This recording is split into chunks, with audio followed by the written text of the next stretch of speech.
Bom dia para todo mundo. Falar pelo chat. Eu não vou escutar não, que eu vou estar na outra tela, viu? Bom dia, Esther. Bom dia, professor Marcolino. Você tá bem? João tá bem? Tá melhor? João tá melhor do que estava ontem, professor. Ai, graças a Deus.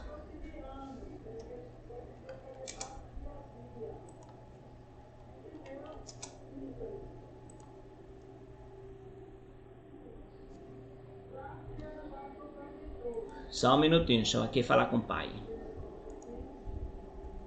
Bom dia, pai. Não, Darlan tá entrando direitinho. Ele tá indo, só que às vezes ele entra atrasado. Aí eu boto o recado ou ligo, certo? Mas quem faltou todas as atividades foi o Guilherme. Aí eu já botei para lembrar também, viu?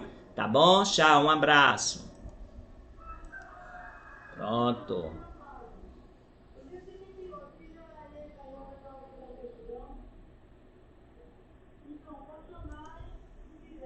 Aí, vamos lá. Vamos lá. Aí, vamos aqui. Bom dia para todo mundo. Vamos aqui para finalizar o nosso conteúdo aqui. Aí vem aí, viu?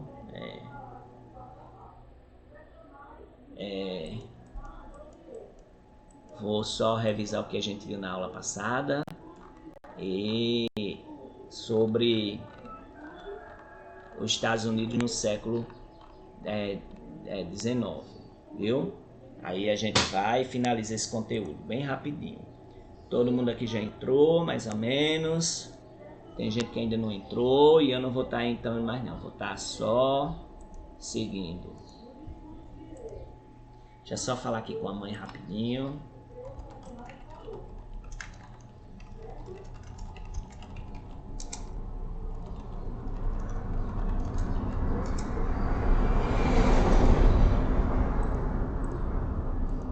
Quem tá falando aqui?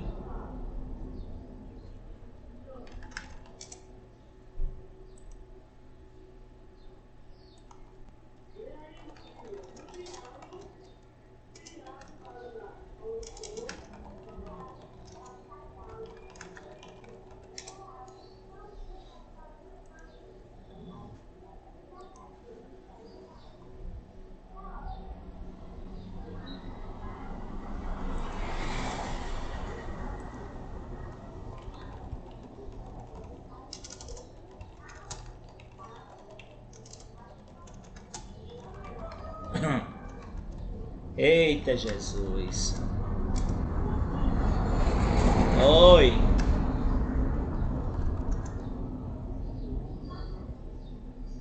Oi?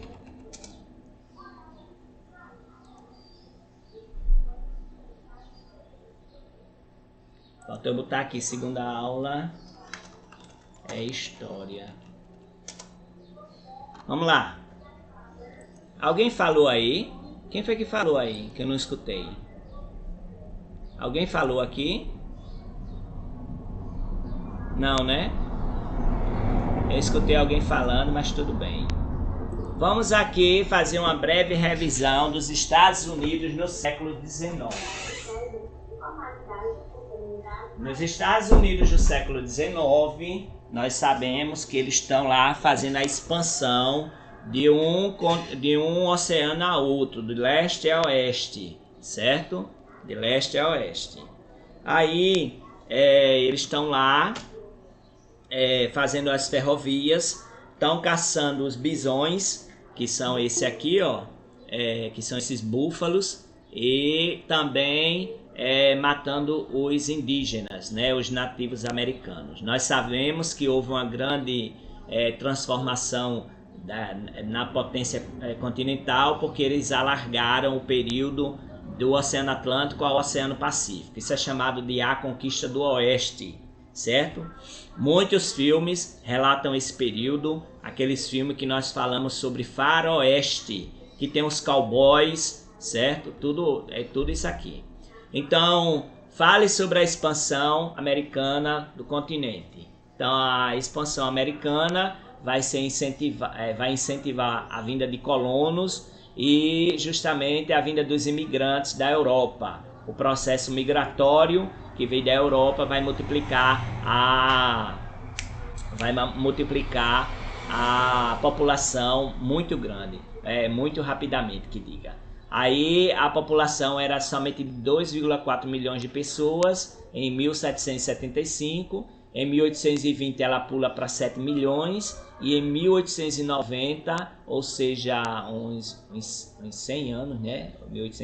70 anos depois, pula para 900 milhões de pessoas. Aí os Estados Unidos ele estabelecia seu domínio sobre a Louisiana, que comprou da França, a Flórida comprou da Espanha e o México, que eles invadiram aquela região ali do norte do México, que eles invadiram na guerra de 1848. E também compraram da Rússia o estado do Alasca em 1867. A Rússia fez um péssimo negócio vendendo o Alasca, porque achava que o Alasca não tinha nada, só gelo, né? Não tinha nada, mas ali é riquíssimo em petróleo. E então a Rússia ela fez um péssimo negócio. Em 1959 o Havaí, que é uma ilha, a ilha do Havaí, ela vai ser incorporada aos Estados Unidos e se torna o 50º estado membro dos Estados Unidos. Aí vai ter um estímulo, porque as pessoas vão lá para a Califórnia, porque lá descobriram a mina de ouro, certo?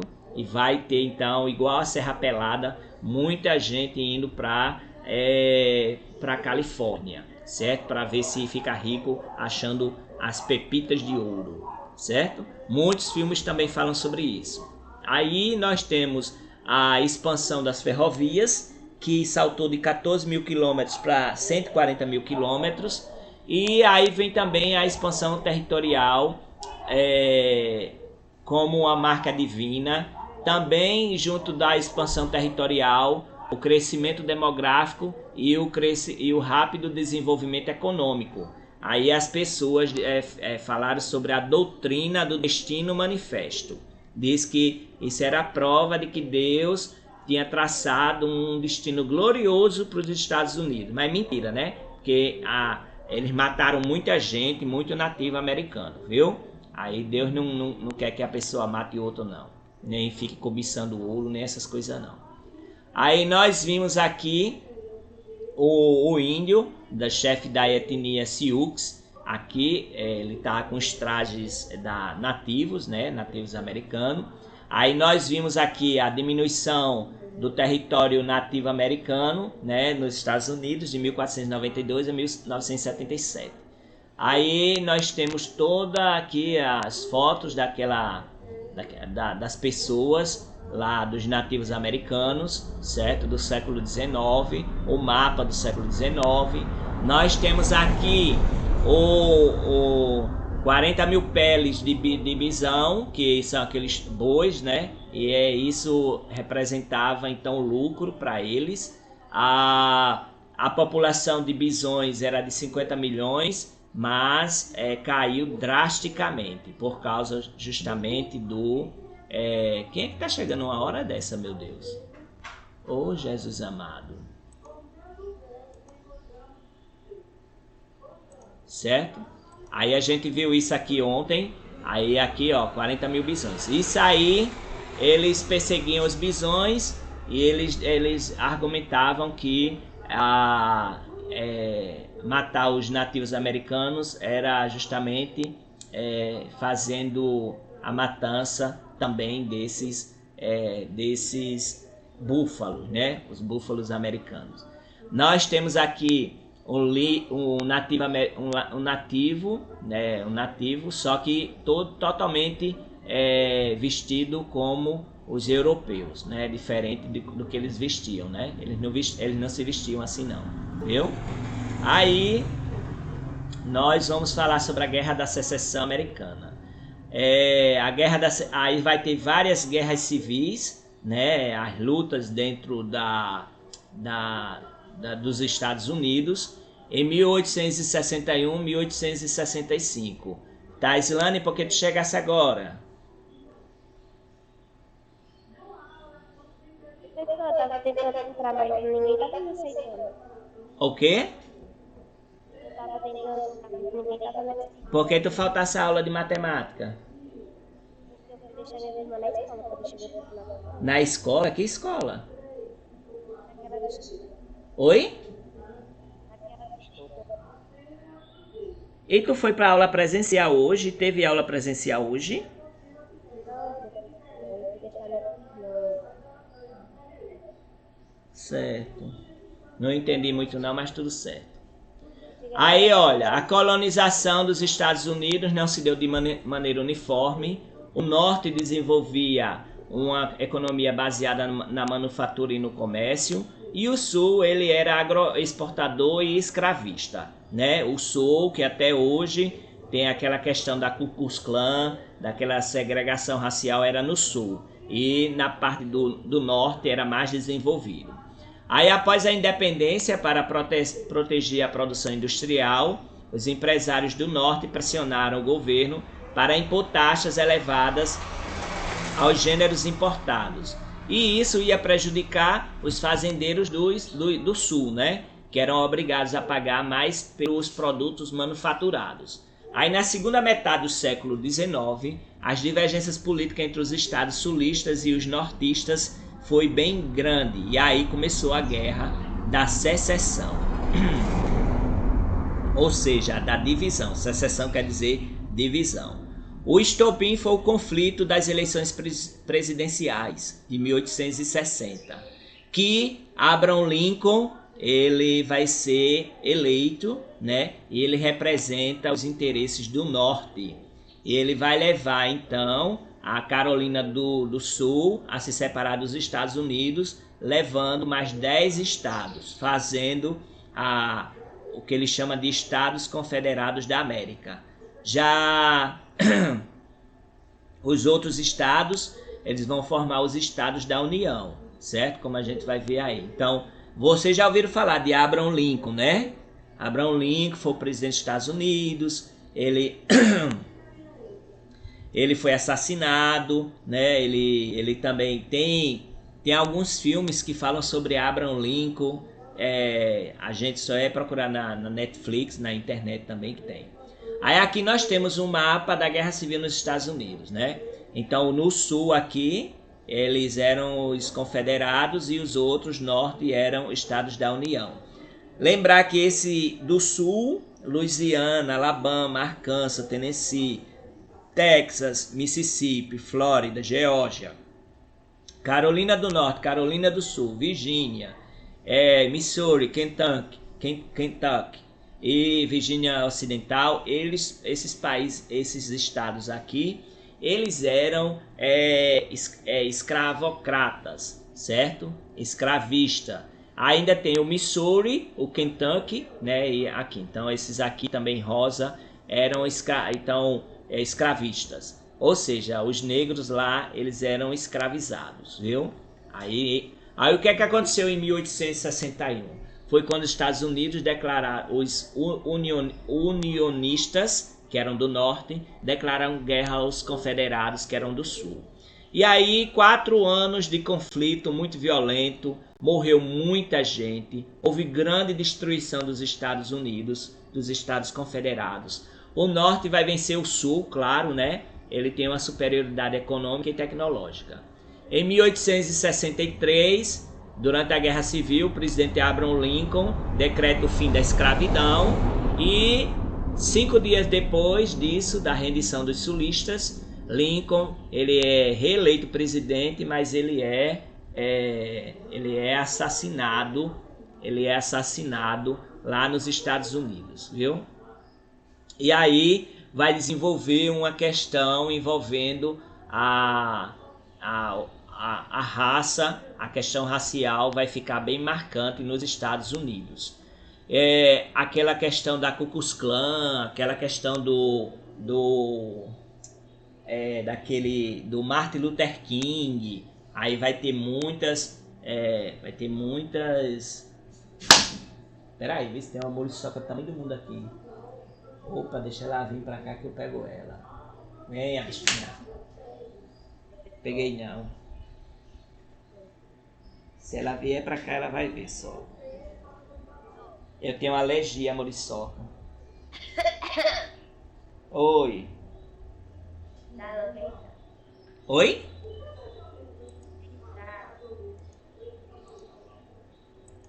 Tem que chegar na hora, viu? Eu esperei ao tempo que eu mandei o link. Chegar na hora. Aí, ó. Como eu disse pra vocês, os Estados Unidos ele vai ser um país bem segregador. E ele vai estar fazendo com que os negros fiquem de fora de muitas coisas, certo? Aí vamos lá, Reconstrução Radical, 1865-1877.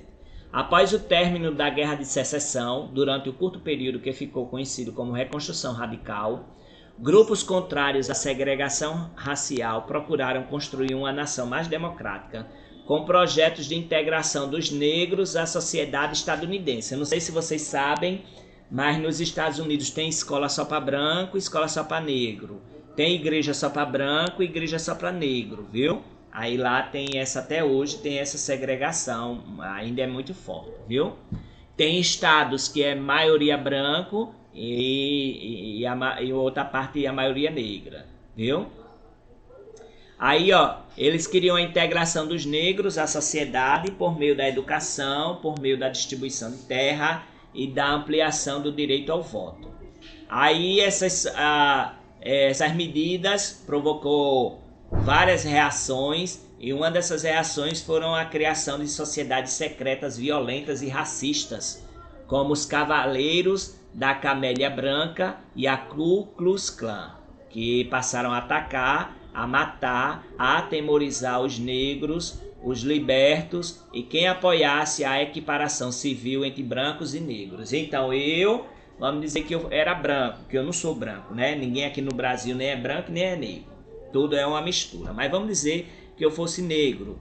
Aí eu fosse lutar contra a segregação. Aí eu seria perseguido pela Ku Klux Klan. Eu era morto, eu era colocado numa cruz e a primeira coisa que passava era botar uma cruz na frente da casa da pessoa e tocar fogo na cruz. E depois a pessoa era enforcada, viu? A pessoa era enforcada na frente da família. Se eu fosse branco e eu apoiasse isso também, eu também seria colocado uma cruz na frente da minha casa pegando fogo e eu era enforcado. E a Ku Klux Klan, ela usava esses capotes aqui, ó, que aqui tem, ó. Então eles têm aí, ó, olha o símbolo que eles têm, né? Então eles matavam as pessoas. Até hoje ainda tem gente que pensa dessa forma, viu? Tem gente que pensa dessa forma. Aí em 1877, Rutherford Haynes, candidato republicano à presidência estadunidense, se comprometeu a retirar das tropas federais e a não intervir nas questões dos estados sulistas.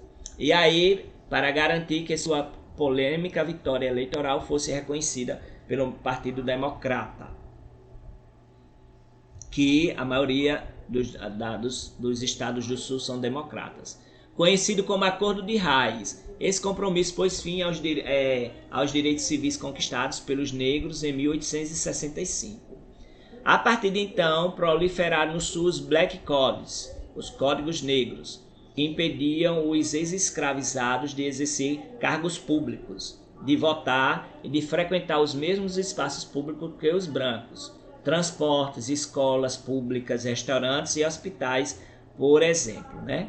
Somente nas décadas de 1850 e 1860, com a luta pelos direitos civis, a segregação racial foi oficialmente abolida na sociedade estadunidense. Aí tem a história de uma negra americana lá nos Estados Unidos, nesses estados como Mississippi e tal, que tem a Ku Klux Klan, né, a segregação racial muito grande. lá os ônibus era o seguinte, a pessoa ia trabalhar, aí tinha os ônibus que levavam para a fábrica. A metade do ônibus, a primeira metade, era dos brancos, os negros não podiam sentar, só podiam sentar na metade para o final. E aí, se chegasse mais brancos, os negros tinham que dar uma vez o lugar para os brancos e ir para o final do ônibus, pode ficar em pé, tudo mais. Aí uma negra, ela pagou a passagem, certo? E aí o ônibus começou a encher.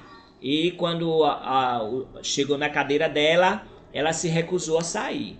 Ela disse, eu não vou sair porque eu paguei igual a esses...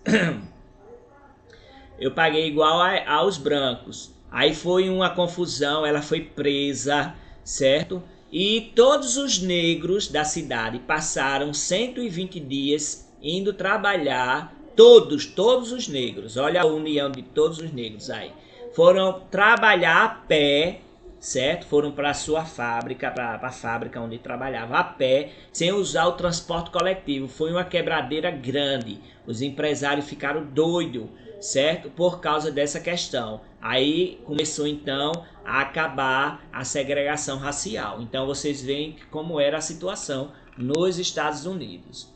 Aí teve desenvolvimento e prosperidade, a vitória dos Yankees, que são os nortistas. Toda vez que vocês ouvir falar em Yankees, é porque são nortistas. Sobre os confederados, o desenvolvimento industrial do país se acelerou. Aí vai se descobrir reservas de ferro, de cobre, de petróleo, que somados à produção industrial, vai transformar os Estados Unidos numa potência mundial. Fora isso, tem uma mecanização do campo muito grande e a expansão de estradas de ferro e dos portos para a exportação do que eles produzem. Então, nessa época, muita gente, imigrante, se dirigia aos Estados Unidos para fazer vida na América, certo? Aí, para continuar crescendo, porém, era preciso encontrar novos mercados, tanto dentro dos Estados Unidos quanto fora. E aí, os Estados Unidos começou a influenciar os países da América Latina, o Brasil, Argentina, Paraguai, Uruguai e outros lugares do mundo, certo? E a dimensão continental do país foi muito útil nesse sentido. Se ele tinha 2 oceanos, de um lado era o Oceano Atlântico, do outro lado era o Oceano Pacífico, eles poderiam exportar para todos os países do mundo, né? Eles poderiam usar portos desses dois oceanos. E aí o crescimento do PIB americano vai ser maior do que todos os países grandes, né? Como o Reino Unido, a Alemanha e a França. Então nós vemos aqui a foto de Donald Trump, certo? Que ele vai colocar assim, ele vai voltar essas histórias segregando segregando os negros, tentando fazer Guerra Fria, certo? E aqui está o presidente da China, Xi Jinping, no Palácio do Povo em Beijing, na China, em 2017. Aí ele lá fazendo as honrarias, certo? Então nós temos aqui o imperialismo estadunidense na América Latina. Aí o que significa a doutrina Monroe? É a doutrina que diz que é americana para os americanos, certo? Que esse foi um dos lemas de Donald Trump, certo? Essa doutrina aí, que tudo deve ser para os americanos, né? Os americanos têm que ser o principal, o maioral. Eu sou totalmente contra isso. Todas as nações têm sua importância. O americano não é melhor do que o brasileiro, nem o brasileiro muito menos melhor do que qualquer uma nação do mundo. E aí a gente fica assim observando. Quando um americano vem para cá, a gente tem que saber inglês para falar com ele. A gente também tem que ter a valorização de si mesmo, porque quando o americano vem para cá, ele também tem que saber português para falar com a gente. Não é só a gente falar inglês com eles, certo? Então, a América para os americanos, essa doutrina Monroe não dá, não concordo e sou totalmente contra. Então, as principais intervenções na América Latina feitas pelos Estados Unidos a partir de 1823, quando os Estados Unidos se opuseram à Santa Aliança por meio da doutrina Monroe, certo? Aí mais tarde o presidente Theodore Roosevelt, 1901-1909, aprovou um documento chamado Corolário Roosevelt, no qual se dispunha a intervir em países caso achasse que seus interesses estivessem ameaçados. Está vendo aí? Eles dizendo que teria essa parte. Então, essa declaração, voltada especialmente para a América Latina, fez com que a atuação externa norte-americana ficasse conhecida como a política do Big Stick, grande porrete. O país demonstrava assim suas ambições de colocar toda a América sob sua influência, situação que acabou se efetivando no século XIX e século XX. Né? Todo mundo hoje é influenciado pelos Estados Unidos. Né? A música, a comida, tudo, a roupa, tudo. Então, os Estados Unidos realizaram diversas intervenções na região do Caribe, na América Central, nas ilhas do Pacífico, certo? Essa ampliação do poder internacional levou-os a apoiar a independência do Panamá em relação à Colômbia, em troca de um acordo pelo que arrendaram a zona do Canal do Panamá. Então, aqui está o Canal do Panamá. Tá o Panamá aqui, ó, aí tem o Canal do Panamá, que ele vai pegar e vai passar do Oceano Pacífico para o Oceano Atlântico, viu? Liga os dois. Eu não sei se vocês já viram algum vídeo, né, a travessia do Canal do Panamá, que aqui tem esse país, né, aqui em cima do Brasil tem esse país. Aí esse país, ele tem esse canal, esse rio, né, vamos dizer assim, esse canal como um rio que ele vai ligando através de comportas o Oceano Atlântico e o Oceano Pacífico. Então, o navio que vem do Oceano Atlântico, que quiser ir para o Pacífico, ele pode ir pelo Canal do Panamá. E assim vice-versa. Aí como é que funciona o Canal do Panamá? Eles têm as comportas. Aí uma comporta ela é mais baixa, ela abre, aí o navio entra, ele enche d'água porque tem que nivelar com aquela outra comporta, aí ele vai passando assim, nessas comportas, toda vez nivelando, viu gente? Aí isso aí foi um acordo que os Estados Unidos fez em colaboração com a independência do Panamá. Eles queriam o quê? O interesse deles era interesse comercial, passar do Oceano Atlântico para o Oceano Pacífico, viu? Certo? Então eles arrendaram o Canal do Panamá.